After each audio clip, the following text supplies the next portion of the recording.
저도 이번에 알았습니다마는 최근 2018년에 인도에 동상이 하나 세워졌다고 합니다.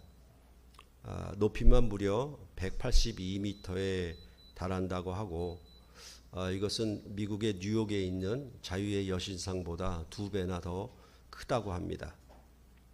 그리고 현재 세계 최고 기록을 갖고 있는 그 중국의 중원대불이라고 하는 그런 불상보다도 54m가 더 높다고 합니다.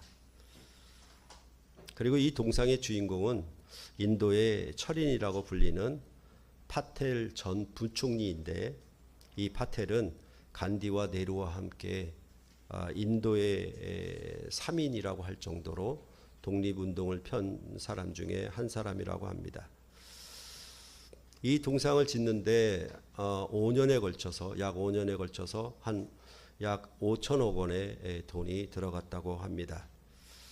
그리고 이름을 통일의 조각상 이렇게 이름을 붙였는데, 이는 이거 파텔 부총리가 인도에는 여러 그 부족들이 많으니까 그 부족들을 점령해서 전체를 하나로 만드는 일에 힘을 썼던 모양입니다.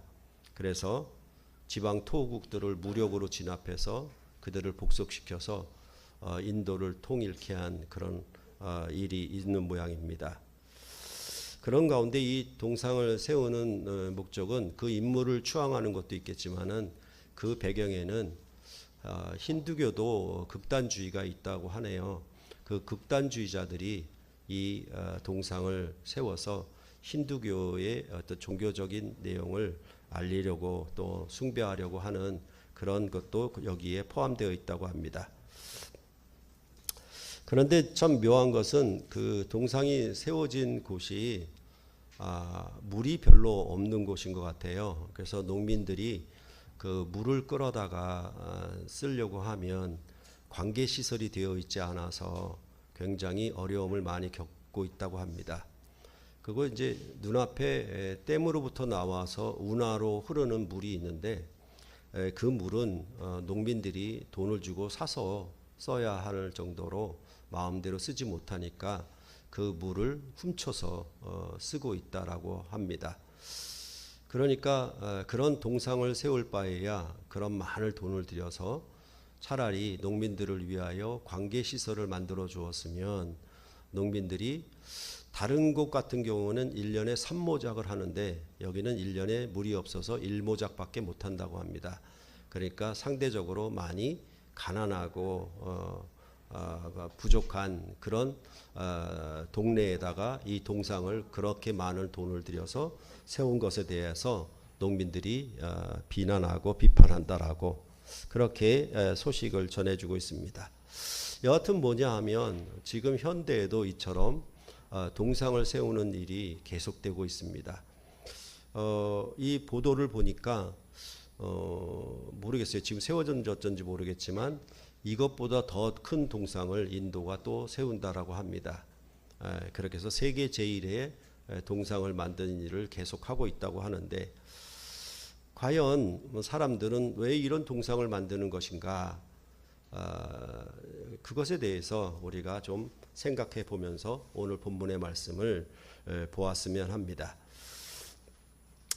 여호와 하나님은 가데스 바네아에서 이스라엘이 그들이 출애굽한 목표인 가나안 땅에 들어가려 하지 않고 거기에 있는 장대한 자손 아낙 자손으로 인하여 그 땅을 들어가기를 거역했습니다. 그리하여서 출애굽하여 시내산에서 맺은 언약을 정면으로 거역하였던 것입니다.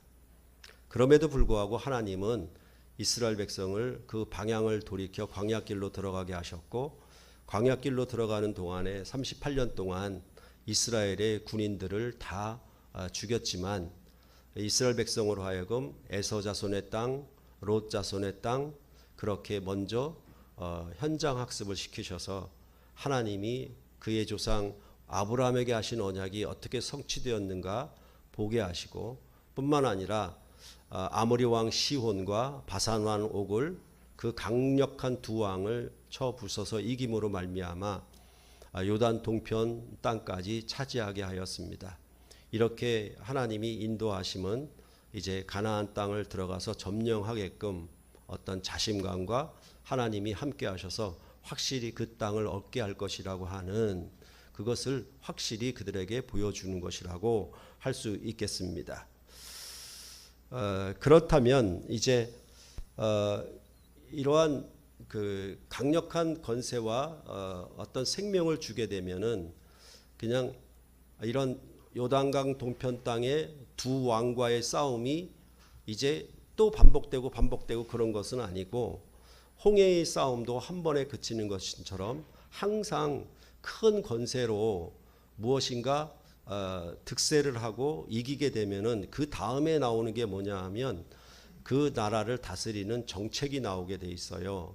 그러니까 다시 말해서 어떤 왕조든지 태조 왕이 모든 대적들을 물리치고 그 나라를 세우고 모든 대적들을 이긴 후에는 그가 정권을 잡은 후에는 반드시 뭐냐 하면 그 나라의 정책이 나오게 돼 있죠. 그렇죠? 그런 것처럼 이제 지난 시간에 말씀드렸던 것처럼 이제 여호와의 명령, 그 규례와 법도 이것을 잘 지켜라라는 말씀이 이어지게 되어 있습니다. 그리고 그 규례와 법도는 참으로 하나님의 지혜와 지식이 있는 백성으로서 이 세상에서 그 나라가 가장 큰 나라가 되는 하나님의 구원의 목표를 그렇게 새겼다라고 지난 시간에 말씀을 드렸습니다. 그렇기 때문에 이제 여호와의 명령을 지키는 것, 그 명령을 지키는 것에 대해서 또 그 오늘 본문에서부터 다시 또 확대하면서 설명을 계속해 나간다고 보시면 되겠습니다. 9절에 보면은 이렇게 말합니다. 오직 너는 스스로 삼가며 내 마음을 힘써 지키라. 그리하여 내가 눈으로 본 일 그 일을 잊어버리지 말라. 내가 생존하는 날 동안에 그 일들이 내 마음에서 떠나지 않도록 조심하라. 너는 그 일들을 내 아들들과 내 손자들에게 알게 하라. 이렇게 말씀하고 있습니다. 여기 본문에 말하는 것처럼 마음을 힘써 지키는 것, 마음을 힘써 지키는 것은 어떻게 하는 것이냐? 마음을 꼭 붙잡을 수는 없잖아요. 어떻게 붙들어 맬 수도 없는데 그건 그냥 그 다음 말로 읽어주면 되는 거죠. 그 다음 말로 읽으면 뭐라고 얘기하냐 하면 여기 말씀하는 것처럼 눈으로 본 일을 잊지 말아라. 눈으로 본 일을 잊지 않으면 마음을 붙잡는 거고 힘써 지키는 것이 되겠죠. 그래서 그것이 생존하는 날 동안에 그 일들이 마음에서 떠나가지 않는 거죠. 그러면 그렇죠. 이거는 그러니까 뭐랄까요? 본 일을 기억하고 잊지 않으면 마음에서 떠나지 않는 것이 되겠고 마음에서 힘써 지키는 것이라고 할 수 있겠습니다. 그리고 또 하나는 뭐냐 하면 그 일들을 내 아들들과 손자들에게 알게 하는 것. 이것이 전체적으로 뭐냐 하면 마음을 힘써 지킨다라고 할 수가 있겠습니다. 그러면 그 눈으로 본 일은 무엇이냐라고 얘기할 때 그것을 10절 이하에 설명하고 있습니다. 10절에 보시면은 내가 호렙산에서 내 하나님 여호와 앞에 섰던 날에 여호와께서 내게 이르시기를 나에게 백성을 모으라. 내가 그들에게 내 말을 들려주어 그들이 세상에 사는 날 동안 나를 경외함을 배우게 하며 그 자녀에게 가르치게 하리라 하시매. 그러니까 눈으로 본 그 일이 뭐냐면 호렙산에서 경험했던 일이에요. 즉 시내산에서 이스라엘이 하나님을 만났던 언약을 맺었던 그 얘기를 그때 당시의 얘기를 지금 여기서 하고 있는 것입니다. 이스라엘 백성은 애굽에서 나와서 시내산에 모였고 시내산에서 여호와 하나님이 이스라엘 백성에게 언약을 말씀하시고 언약을 체결하고 그들을 제사장 나라로 삼은 일, 그것을 여기 눈으로 본 일이다라고 말을 하고 있는 것입니다. 그렇게 여호와의 말씀의 이러한 목적은 뭐였냐면 이스라엘이 세상에 사는 날 동안 여호와 하나님을 경외함을 배우도록 하며 또한 그 자녀에게 그것을 가르치는 겁니다. 그러니까 이스라엘 백성의 생명은 이처럼 뭐냐면 번성하는 것이고 자자손손 대를 이어가는 것이 생명이죠. 그 언약적 생명이. 그렇죠. 그러니까 자기가 여호와 하나님을 배우는 것, 경외함을 배우는 것이고 그것을 자녀들에게 가르치는 거예요. 이게 신명기에서는 굉장히 중요합니다. 왜냐하면 이제 후손들이기 때문에 1세대가 지나고 후손들이기 때문에 더더욱 중요해요. 그래서 이 자녀들에게 가르치는 부분을 자그마치 신명기 11장까지는 전체적으로 자녀들에게 가르치는 부분에 대해서 매우 중시하면서 반복하면서 말해주고 있는 것입니다. 그런데 우리가 이 9절에서 보았던 것을 좀 더 주목할 필요가 있어요. 그 4장 9절에 보시면 뭐라고 얘기하냐면 여기 말씀하는 것처럼 너는 스스로 삼가며라고 말을 하고 있고 그 다음에 중간에 보면은 조심하라 이렇게 말씀을 하고 있어요. 그러니까 그냥 마음을 지키고 그 본일을 잊어버리지 말고 그걸 기억하여 그 하나님을 경외함을 배우고 내 자손을 가르쳐라 이렇게 하는 게 아니라 뭐냐면 스스로 삼가라 그리고 조심해라라는 말을 끼워 넣으면서 하고 있다는 점을 우리가 좀 생각해 볼 필요가 있습니다. 그 점을 유념해 놓고 그 다음에 11절부터 12절까지 이제 그 일들에 대해서 말하기 시작합니다. 11절과 12절을 보시면요. 너희가 가까이 나와서 산 아래에 서니 그 산에 불이 붙어 불길이 충전하고 어둠과 구름과 흑암이 덮였는데 여호와께서 불길 중에서 너희에게 말씀하시되 음성뿐이므로 너희가 그 말소리만 듣고 형상은 보지 못하였느니라 라고 말하고 있습니다. 그러니까 이것은 여러분도 아시는 것처럼 출애굽기에서 여호와 하나님이 시내산에 강림하신 그 장면을 얘기하고 있는 거예요. 그런데 그 장면에 대해서 묘사하는 것 가운데 가장 두드러진 특징이 뭐냐 하면 불길 가운데 말씀하셨다는 것, 그리고 형상은 보지 못하고 음성뿐 목소리만 들었다라는 것을 얘기하는 것이 오늘 본문의 굉장히 큰 강조점입니다. 그리고 그럼 그 말소리는 뭐였냐라고 얘기했을 때 13절에 보면 여호와께서 그의 언약을 너희에게 반포하시고 너희에게 지키라 명령하셨으니 곧 십계명이며 두 돌판에 쓰신 것이라. 즉 형상은 여호와 하나님의 형상은 못 봤는데 음성만 들었는데 그 음성은 뭐냐? 언약이다. 언약이고 그 목소리를 어떻게 두 돌판에 친히 써서 주셨으니까 문서에 기록했다는 얘기죠. 그렇게 이 얘기를 계속 이어나가고 있는 것을 여러분들이 보시면 되겠습니다. 그런 다음에 그럼 그 언약서를 주심이 목표가 뭐냐라고 얘기하면은 이제 14절에 또 얘기하는 거죠. 그때에 여호와께서 내게 명령하사 너희에게 규례와 법도를 교훈하게 하셨나니 이는 너희가 거기로 건너가 받을 땅에서 행하게 하려 하심이라 라고 말하고 있어요. 그러니까 받은 거는 신의 산인데 언약은 받았는데 이 언약은 결국은 뭐냐면 가나안 땅에 들어가서 가나안 땅에서 하나님 나라의 백성으로 사는 것을 가르치고 전하기 위해서 그들에게 주신 것이다. 이렇게 말을 하고 있는 것입니다. 그것은 바로 가나안 땅의 여호와 하나님의 제사장 나라로서 이스라엘 백성이 행하여 그 땅에 하나님 나라를 이루게 하려고 이 언약을 말씀하셨다. 이렇게 말하고 있는 것입니다. 이렇게 여호와의 말씀을 지켜 행하는 것 가운데 앞서 9절에서 말씀드렸던 것처럼 깊이 삼가야 하는 것이 있어요. 깊이 삼가야 하는 것. 그래서 15절에 보면은 여호와께서 호렙산 불길 중에서 너희에게 말씀하시던 날에 너희가 어떤 형상도 보지 못하였은즉 너희는 깊이 삼가라. 깊이 삼가는 것이 뭐냐 하면 여호와 하나님의 어떤 형상도 보지 못하였던 것, 그거를 정말로 마음에 새기고 깊이 삼가야 한다라고 말을 하고 있는 것입니다. 즉 다시 여기서 반복하는 건 뭐냐 하면 불길 중에서 말씀을 하셨는데 그 불길 중에서 여호와 하나님의 형상을 보지 못했다는 것, 오직 말소리만 들었다는 것, 이것을 매우 다시 한번 반복하면서 중시하고 있다라는 겁니다.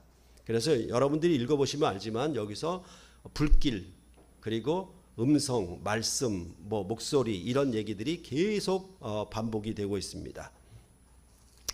그러니까 뭐냐 하면 아무 형상이든지 보지를 않았어요. 말소리만 들었어요. 그러면 어떻게 되느냐면 형상을 만들면 안 되죠. 시내산에서 형상을 본 게 없어요. 그렇기 때문에 말소리만 들었기 때문에 형상을 만들면 안 돼요. 무슨 말인지 아시겠죠? 그게 오늘 본문의 그 핵심입니다. 이게 제가 이게 작동을 잘 못해서 죄송합니다. 제가 찾은 결과입니다. 이거 어떻게 끊어? 예. 그럴 때에 그러면 그것을 아무 형상이든지 보질 않았으니까 말소리만 들었으니까 그러면 그 형상을 만드는 일이 무슨 일이 있는가에 대해서 이제 설명하면 돼요. 그래서 16절로부터 22절까지 이걸 분류해서 세 가지로 말했지만은 사실은 뭐 그렇게 나눌 필요는 없어요. 왜냐하면 나중에 말씀드리겠습니다. 그럼 먼저 첫째를 본다면 16절에 스스로 부패하여 자기를 위해 어떤 형상대로든지 우상을 새겨 만들지 말라는 거예요. 왜? 시내산에서 여호와 형상을 못 봤잖아. 그러니까 형상을 만들지 마. 우상을 만들지 마. 이렇게 얘기가 되는 겁니다. 그러니까 십계명에 나오는 것, 너는 내 앞에 다른 우상을 두지 말아라 하는 말과 같은 말인데 이거는 조금 다르죠. 형상을 보지 못했으니까 형상에 대해서 우상으로 만들어 조각하지 마 이렇게 되는 거예요. 이해가 되시겠죠? 예. 그래서 그것을 어떻게 얘기하냐면 그 형상에 대해서 18절까지 남자의 형상이든지 여자의 형상이든지 땅 위에 어떤 짐승의 형상이든지 하늘을 나는 날개 가진 어떤 새의 형상이든지 땅 위에 기는 어떤 곤충의 형상이든지 땅 아래 물속에 있는 어떤 어족의 형상이든지 만들지 말라. 이걸 조심해라. 이걸 삼가라라고 말을 하고 있는 것입니다. 이것이 첫 번째 형상이든지 만들지 말아야 하는 것들에 대해서 말하고 있는 것입니다. 둘째는 19절에 말하는 바와 같이 그리하여 내가 하늘을 향하여 눈을 들어 해와 달과 별들 하늘 위의 모든 천체 곧 너희의 하나님 여호와께서 천하 만민을 위하여 배정하신 것을 보고 미혹하여 그것에 경배하며 섬기지 말라. 이렇게 말하고 있는 것이죠. 그러니까 이거는 첫 번째와 두 번째는 뻔한 거예요. 뭐냐 하면 하나님이 그 빛을 만드시고 그 하늘과 땅과 바다를 만드시고 그 다음에 거기에다가 뭐예요? 공중에 나는 새, 땅에 있는 짐승과 동식물, 그 다음에 바다의 물고기 이렇게 채우셨잖아요. 그리고 마지막에 뭐냐하면 사람을 지으셨거든요. 그것을 역순으로 해가지고 남자나 여자의 형상이든지 말든지 말아라. 그렇죠? 땅에 있는 짐승이든지 그 다음에 하늘에 날개 있는 새든지 그 다음에 바다에 있는 어족의 형상이든지 만들지 말아라. 이렇게 되고 있는 거예요. 그러니까 이것은 천지창조를 얘기하고 있는 거라고 여러분들이 눈치채시면 되는 거겠죠. 그리고 나서 뭐냐 하면 해와 달과 별을 이거 하나님이 배정하신 건데 그 해와 달과 별을 숭배하지 말아라. 경배하지 말아라. 이거 하나님이 만드신 거야. 그러니까 거기에 대고 경배하지 말아라. 이렇게 얘기를 하고 있는 거죠. 그 다음에 이제 세 번째는 뭐냐 하면 20절로부터 23절이에요. 여호와께서 너희를 택하시고 너희를 쇠 풀무불 곧 애굽에서 인도하여 내사 자기 기업의 백성을 삼으신 것이 오늘과 같아도 여호와께서 너희로 말미암아 내게 진노하사 내게 요단을 건너지 못하며 내 하나님 여호와께서 내게 기업으로 주신 그 아름다운 땅에 들어가지 못하게 하리라고 맹세하셨은즉 나는 이 땅에서 죽고 요단을 건너지 못하려니와 너희는 건너가서 그 아름다운 땅을 얻으리니라고 말하고 있는 것입니다. 그러니까 여기서도 불이 강조가 되어 있죠. 애굽에서 나왔는데 애굽의 쇠 풀무불 가운데서 나왔다라고 얘기를 하는 거 역시 또 불이에요. 그렇게 얘기를 하고 있고 이렇게 애굽에서 나온 목적은 가나안 땅을 기업으로 얻게 하려 함이 목적이었죠. 그런데도 이 모세는 들어가지 못했다라고 말을 하고 있는데 그럼 왜 모세는 못 들어갔는가? 가데스 바네아에서 이스라엘 백성이 가나안 땅에 들어가기를 거절한 일에 대하여 모세가 지도자로서 책임을 지는 거예요. 그러니까 못 들어가는 겁니다. 다시 말해서 이제 천지 창조 이거 하나님이 만든 것 아니냐. 거기에 대해서 어떤 형상이든지 만들지 마. 이렇게 돼 있고 또 하나는 뭐냐 하면 하나님이 약속하신 그 언약의 목표를 이루지 못한 그 사람 모세도 여기 들어가지 못했어. 이렇게 얘기를 하고 있는 거예요. 다시 말해서 하나님 대신에 모세가 대신할 수는 없어요. 그렇게 되어 있는 것이죠. 그런 방식으로 얘기한 다음에 이제 마지막에 말하는 방식이 뭐냐 하면 23절입니다. 23절에 보면은 너희는 스스로 삼가 너희의 하나님 여호와께서 너희와 세우신 언약을 잊지 말고 내 하나님 여호와께서 금하신 어떤 형상의 우상도 조각하지 말라. 이렇게 되어 있는 것이죠. 그러니까 지금 형상을 만들지 말라는 얘기를 어떻게 시작했냐면 호렙산에서 여호와의 형상을 보지 못했지 않느냐, 말소리만 들었지 않느냐. 그러니까 하나님이 천지 창조하심으로 만드신 모든 물건에 대하여 어떤 것도 형상으로 만들지 말아라. 거기에 대고 경배하지 말아라. 이렇게 돼 있는 거죠. 그렇죠? 심지어 모세는 가나안 땅에 들어가지도 못했다. 아울러 모세를 영웅시하거나 어떤 형상화하지 말아라. 이렇게 되는 셈과 같은 말이에요. 그러면서 결론으로 뭐라고 얘기하냐면 하나님의 형상을 보지 못했으니까 어떤 형상이든지 만들어 조각하지 말라라고 말씀을 하고 있는 것입니다. 그럼 상대적인 게 뭐냐 하면 언약을 잊지 말라는 얘기예요. 그렇죠? 그러니까 형상을 만드는 거하고 언약이 있는데 그 마음을 지키는 거나 잊어버리지 아니하고 기억하는 전체적인 건 뭐냐 하면 언약, 여호와께서 말씀하신 목소리, 그 목소리와 음성은 무엇을 말씀했냐면 언약을 말씀하고 언약을 돌판에 새겨서 언약서로 주신 거거든요. 그러니까 실제로는 이렇게 형상을 만들어서 형상을 숭배하지 말고 언약을 지키고 언약을 잊어버리지 않는 것, 그게 훨씬 더 중요하다라고 분명히 여기서 결론적으로 말을 하고 있는 것입니다.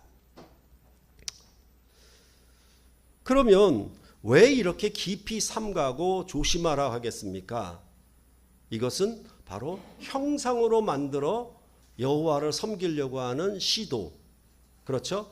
이거는 인류 역사에서 계속되어 오는 일들이거든요. 그렇죠? 신상을 만들고 우상을 만들고 뭔가 자신이 자기를 위하여 만들어 놓고 자기가 말 못하는 우상에게 경배하는 그런 어리석은 일들을 계속 반복해 왔거든요. 아울러 뭐냐 하면 가나안 땅에 가나안 족속들도 이렇게 우상을 만들어 섬기는 형상화해서 섬기는 일들을 하고 있으니까 너희는 애굽에서 나와서 가나안 땅에 들어가게 되면 너희는 아무 형상도 만들지 말고 무엇? 여호와께서 말씀하신 언약의 말씀 이걸 잊어버리지 마. 이렇게 얘기를 하고 있는 것입니다. 그러면서 이제 왜 그러면 이것을 깊이 삼가라고 하시는가? 그것을 24절에 설명합니다. 내 하나님 여호와는 소멸하는 불이시요 질투하시는 하나님이시라 이렇게 말씀하고 있죠. 그러니까 조선시대 같으면은 여인의 7가지 악 중에 하나가 질투입니다. 그렇죠? 그러니까 남존여비로 일부 다처제 이기 때문에 아내가 질투해서는 절대로 안 되는 얘기예요. 그렇죠? 그러니까 그것은 7가지 악 중에 하나예요. 그러면 하나님의 속성 아주 사랑과 진리가 충만하신 하나님이 질투하는 하나님이라 그러면은 이게 신의 자격이 없어요. 인간도 질투하면 안 되거든요. 그런데 신의 자격이 없는 것이죠. 그렇게 본다라고 하면. 근데 여기서 말하기를 뭐냐면 여호와 하나님은 불이시다. 그리고 질투하는 하나님이시다라고 분명히 밝히고 있습니다. 이 하나님이 불이시고 질투하는 하나님이라는 사실이 앞에서 얘기한 전체를 최종 결론으로 말하고 있는 거예요. 너희가 왜 깊이 삼가야 돼? 여호와 하나님은 불이야. 그리고 여호와 하나님은 질투하는 하나님이야. 이렇게 말하고 있는 겁니다. 그러면 왜 이렇게 말씀하시는 것인가? 그것을 좀 더 우리가 살펴볼 필요가 있죠. 신명기 4장 33절에도 보면 어떤 국민이 불 가운데서 말씀하시는 하나님의 음성을 듣고 너처럼 듣고 생존하였느냐라고 묻는 내용이 나옵니다. 그러니까 이런 말씀과 여호와 하나님은 불이시다, 그리고 질투하는 하나님이다, 이런 말씀과 관계가 있다라는 거예요. 그래서 이러한 말씀들은 전부 아까 말씀드린 것처럼 출애굽기의 장면을 우리가 연상케 하잖아요. 그래서 출애굽기 19장 16절로부터 19절을 다시 한번 보도록 하겠습니다. 출애굽기 19장 16절로 19절 말씀입니다. 여러분이 알고 계시지만 이번에도 한번 꼼꼼하게 내용이 무엇인지 눈으로 한번 보도록 하겠습니다. 19장 16절로 19절입니다. 한 절씩 교대로 읽겠습니다. 셋째 날 아침에 우레와 번개와 빽빽한 구름이 산 위에 있고 나팔 소리가 매우 크게 들리니 진중에 있는 모든 백성이 다 떨더라.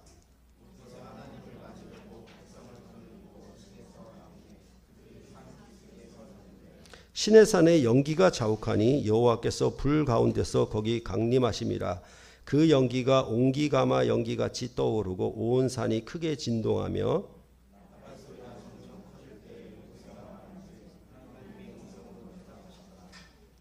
그러니까 여호와 하나님이 시내산에 강림하는데 연기가 자욱했어요. 연기가 자욱했다는 얘기는 불이 붙었다는 얘기죠. 불이 붙었으니까 연기가 자욱해요. 연기가 자욱하니까 볼 수가 없어요. 그래서 불길 중에 나타나심을 이렇게 말씀을 하고 있는 것입니다. 그런데 그런 불길 중에 연기가 자욱한 가운데 뭐가 들리냐면 여호와 하나님이 음성으로 대답하시는 게 들려. 목소리만 들려. 이렇게 얘기를 하고 있는 겁니다. 그렇죠? 그러면 20절로부터 22절을 다시 한번 반복해서 교대로 읽겠습니다. 여호와께서 시내산 곧 그 산꼭대기에 강림하시고 모세를 그리로 부르시니 모세가 올라가매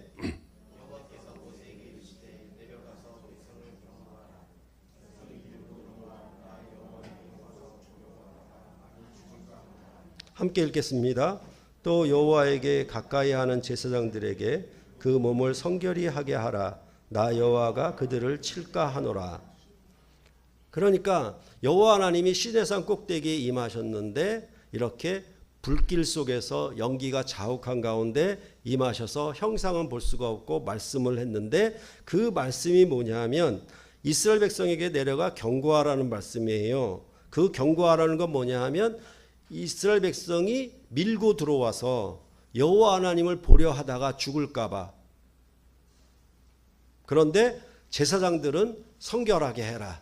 이렇게 얘기해 놓고 그 다음에 무슨 얘기를 하냐면 모세와 아론은 산 위로 불러들여요. 그런데 백성들과 제사장은 올라오지 말아라. 그러면 너희는 죽는다라고 얘기를 하고 있는 것입니다. 이렇게 여호와 하나님이 말씀한 내용들은 이렇게 되어 있습니다. 불길 중에서 말씀하신 거고 또 하나는 뭐냐 하면 그 불은 소멸하는 불이라고 말씀하셨잖아요. 그러니까 소멸한다는 얘기는 죽인다는 얘기인데 결국은 이렇게 소멸하는 불 가운데 임하신 거예요.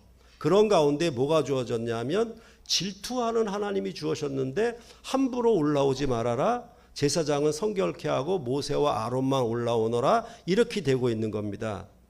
이러한 내용들이 여호와 하나님이 말씀하신 것이고 그 말씀하신 내용에 대해서 이런 배경을 갖고 이제 신명기는 이렇게 얘기하는 겁니다. 그러니까 바로 이러한 장면에 소멸하는 불과 질투의 하나님이 나타난 것입니다.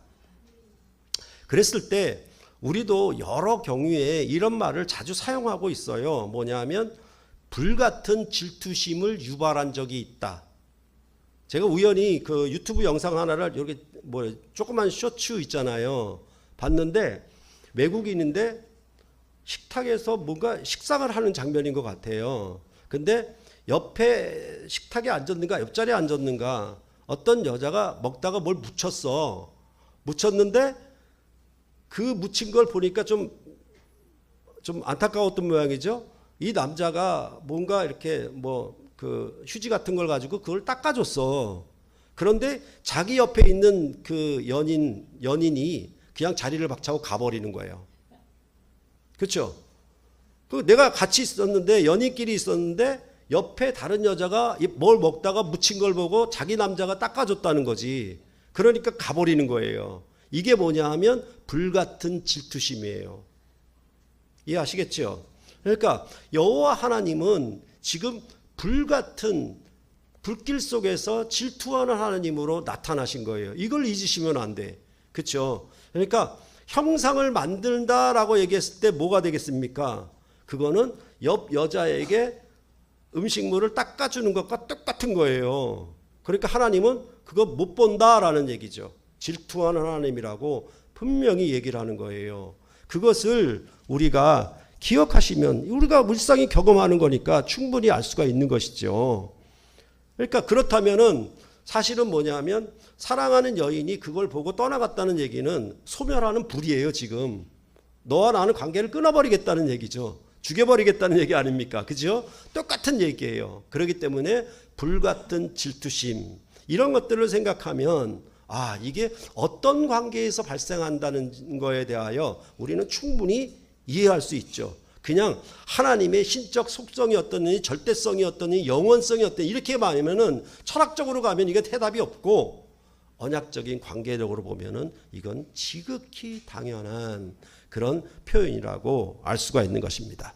그러니까 참으로 조심해야 될 것은 뭐냐 하면 하나님은 소멸하는 불이시고 질투하는 하나님이시라는 거, 그거를 이스라엘 백성은 정말 잊어버리면 안 된다라고 얘기를 하고 있는 것입니다. 이런 것들에 대하여 로마서도 말씀을 했어요. 뭐냐 하면 썩어지지 아니하는 하나님의 영광을 썩어질 사람과 새와 짐승과 기어다니는 동물 모양의 우상으로 바꾸었다. 이게 신명기에 있는 말씀과 똑같은 거죠. 썩어지지 아니하는 하나님의 영광을 이제 피조물의 영광을, 조물주의 영광을 피조물의 영광으로 바꾸어 버린 거예요.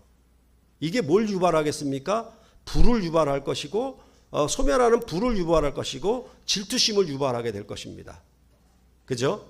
그래서 로마서가 말하기를 하나님의 진리를 거짓 것으로 바꾸어 피조물을 조물주보다 더 경배하고 섬긴다라고 하나님의 심판 상황에 대해서 이렇게 말을 하고 있는 것입니다. 그러니까 뭐냐 하면 하나님의 진리를 거짓으로 바꿨는데 그 진리를 거짓으로 바꾼 게 뭐냐? 피조물을 조물주보다 더 섬기는 거예요. 이렇게 형상화해서 우상을 만들어 놓고 그것을 조물주보다 더 섬기는 거예요.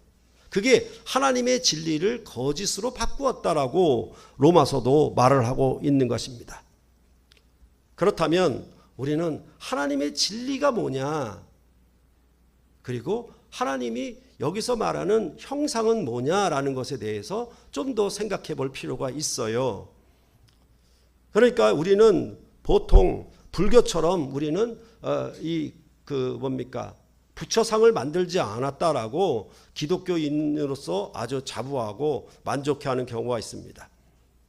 믿지 않는 다른 사람들처럼 나무에나 바위에나 어떤 위대한 자연물에 경배하지 않았다라고 만족하는 경우도 있습니다. 그리고 그런 우상들에게 절하지 않았다라고 기독교인은 스스로 만족하고 우쭐해하기도 합니다. 근데 말을 조금만 바꿔보겠습니다. 어떻게 바꿔보냐면 우리는 큰 교회에 다닌다라고 자랑합니다. 우리 교회 목사님은 유명하시다라고 자랑을 합니다. 그리고 자신은 교회를 수십 년 동안 다녔다라고 자랑을 합니다.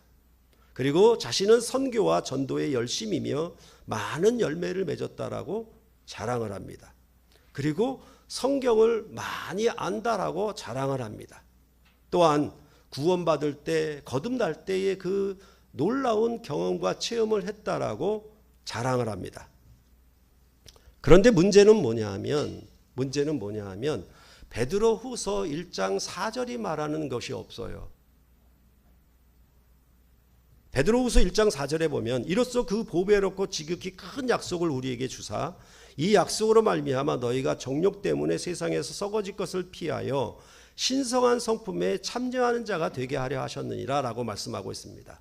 그러니까 지극히 큰 보배로운 약속을 주었어요. 언약을 주었어요. 언약을 준 목표가 뭐냐 하면 신성한 성품에 참여하게 하려고 주신 거예요.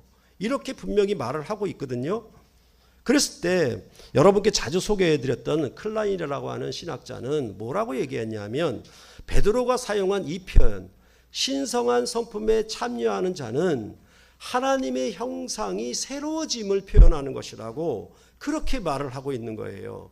그러니까 신성한 성품에 참여했다? 이거는 하나님의 형상이야. 새로워진 하나님의 형상이야 라고 말을 하고 있는 거예요. 그러니까 무언가 조각하여 만든 우상이 아니고 신성한 성품에 참여한 것을 뭐라고 얘기하냐면 이건 하나님의 형상이야. 이렇게 말하는 방식이 여기 베드로후서의 베드로 사도가 말한 것이라고 이 신학자는 그렇게 보고 있는 것입니다. 즉 그리스도 안에 새 창조된 교회의 형상을 이렇게 말하고 있는 것입니다.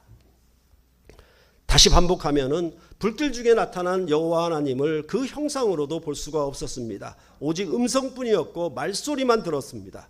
그 말소리는 곧 언약이었습니다. 하나님을 경배한다고 하면서 피조물을 하나님으로 바꾸어 섬기는 것에 대하여 매우 조심해야 합니다. 그래서 신명기는 6장 5절에 이렇게 말씀하는 것입니다.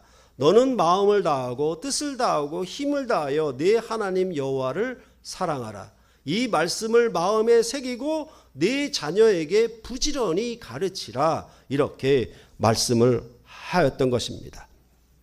그러니까 이와 같은 방식대로 무슨 얘기를 하냐면 신성한 성품에 참여한다는 얘기를 베드로 사도께서는 믿음의 덕을 덕의 지식을 지식의 절제를 절제의 인내를 인내의 경건을 경건의 형제 우애의 형제 우애의 사랑을 힘써 공급하라라고 말씀을 하고 있는 거예요. 그럼 이 내용이 전부 뭐라고 그랬습니까? 사랑의 언약이라고 말씀드렸잖아요. 이 사랑의 언약을 뭘로부터 시작했다? 믿음으로 언약 체결함으로 시작했거든요. 언약 체결함으로 나타나는 이 모든 사랑의 열매들을 힘써 공급하라고, 그렇게 해서 예수 그리스도를 아는 지식에 자라가라고, 그래서 예수를 아는 열매에 게으르지 말고 이것을 힘써 더해서 하나님의 선적 성품에 참여하는 것, 그것에 대해서 구원이다, 생명이다, 이렇게 베드로 사도는 말을 했거든요. 그러니까 무엇이겠습니까? 자꾸만 우리는 속아요. 이 건물에 속아요. 이 안에 있는 소프트웨어, 그렇죠? 이 안에 주님의 사랑이 있는가 없는가를 잘 생각을 못해. 그렇죠. 우리가 사는 일상적인 가정에서도 그냥 집이 아파트가 몇 평이냐, 얼마나 새 집이냐, 얼마나 화려하게 지었느냐, 이것만 생각을 해요. 그리고 돈도 잘 번다고 생각을 해요. 그리고 옷도 화려하게 잘 입는다고, 멋있게 잘 입는다고 뽐내요. 그리고 좋은 직장과 좋은 학교를 나왔다라고 그렇게 뽐냅니다. 그런데 이 모든 것은 썩어질 피조물에 불과하다. 우리가 우상을 조각하여 만들어 놓고 거기에다가 경배하지는 않았지만은 실상은 어떻게 되고 있냐면 그런 썩어질 피조물과 같은 것들을 우리 안에서 이미 우상화하고 있는 거예요. 그렇기 때문에 진리를 거짓 것으로 바꿨다. 즉, 이 신성한 성품이 우리 안에 하나님의 형상으로 거하지 않는다면 그 밖으로 표현되는 모든 것, 그것이 헌신이든지 봉사든지 열심이든지 그 모든 것들이 다 우상이 되어버리고 마른 거예요. 매우 조심해야 되는 것이죠. 그렇죠? 그러니까 가정이 막 잘 살고 좋은 환경에서 좋은 교육받고 좋은 배경을 따라서 다 만들었는데 그 안에 뭐가 없어요? 사랑이 없어. 언약이 없는 거예요. 그러면 우리 깜빡깜빡 속아. 뭐냐 하면 자녀에게 모든 걸 다 해준다고, 모든 걸 다 공급한다라고, 편하게 모든 것, 좋은 교육 환경, 좋은 견학 장소 다 해줘. 근데 뭐냐 하면 거기에 사랑이 없어.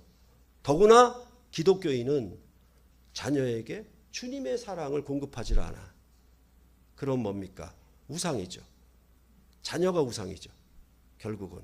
그렇게 된다라고 말씀을 하고 있는 거예요. 그래서 하나님의 형상의 새로운 것은 뭐냐 하면 그리스도 안에 나타난 형상이에요. 예수 안에서 하나님의 영광을 아는 빛을 가지고 태어나신 거예요. 그는 말씀이시고 성육신 하셨어요. 그럼 무엇을 나타냈는가? 하나님의 사랑을 나타낸 거예요. 아버지께서 내 안에 계시고 아버지의 사랑이 내 안에 있어 아버지의 사랑을 이루신 주님으로 우리에게 나타나신 거예요. 그렇죠. 그러면 하나님이 여기 있다 저기 있다, 그리스도가 여기 있다 저기 있다, 그렇죠. 그것을 인물화하고 우리를 그것을 조각화하고 해서 그것을 섬기는 것이 마치 큰 경외심인 것처럼 우리는 착각하고 속기가 쉬워요. 가장 중요한 것은 뭐냐 하면 주님의 사랑이 우리 안에 마음에 꽉 차 있는 것, 그게 언약을 잊어버리지 않는 거예요. 세상 사는 날 동안 주님 오실 때까지 주님이 날 사랑하신 그 언약이 내 안에 있는 것이고 그것이 주님을 사랑하는 것이에요. 마음과 뜻과 정성을 다해서 주님을 사랑하는 것이 없다라고 하면 그 외의 모든 것들은 그것으로부터 나온 것이 아닌 모든 것들은 전부 무엇이다? 이제 새로운 우상이 될 수가 있어. 거기에 속지 말아라. 미혹당하여 경배하지 말아라. 고린도전서 13장을 보시겠습니다.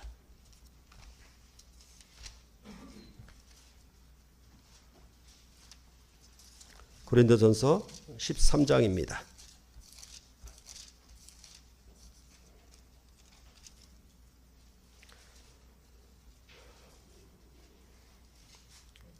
(1절부터) 3절 한 절씩 교대로 읽겠습니다. 내가 사람의 방언과 천사의 말을 할지라도 사랑이 없으면 소리나는 구리와 울리는 꽹과리가 되고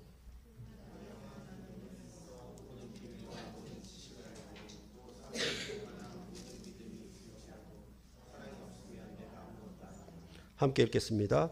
내가 내게 있는 모든 것으로 구제하고 또 내 몸을 불사르게 내줄지라도 사랑이 없으면 내게 아무 유익이 없느니라. 헌신과 구제와 모든 열심, 봉사 다 이것이 무엇이다? 사랑이 없으면 아무 유익이 없습니다. 그것이 전부 허상이고 전부 우상입니다. 그러니까 목사가 설교를 잘해요. 성경을 잘 해석해요. 대단하구나. 근데 이 전하는 말씀이 여러분들을 사랑하지 않음으로 나간다라고 하면 이건 전부 우상입니다. 마치 모세가 가나안 땅에 들어가지 못한 것처럼 못 들어가는 겁니다. 항상 무슨 일을 하든지 무엇을 하든지 주의 사랑으로 형제를 공급하고 사랑한다면 우리는 살아있는 생명의 구원이고 그것은 바로 하나님의 형상이라고, 그렇게 성경은 우리에게 말씀하고 있는 것입니다. 새물결 교회가 여호와의 형상을 만들지 말고 주의 언약을 깊이 새기고 그 언약을 따라 집을 지어가는 아름다운 교회가 되기를 소망합니다. 기도하시겠습니다.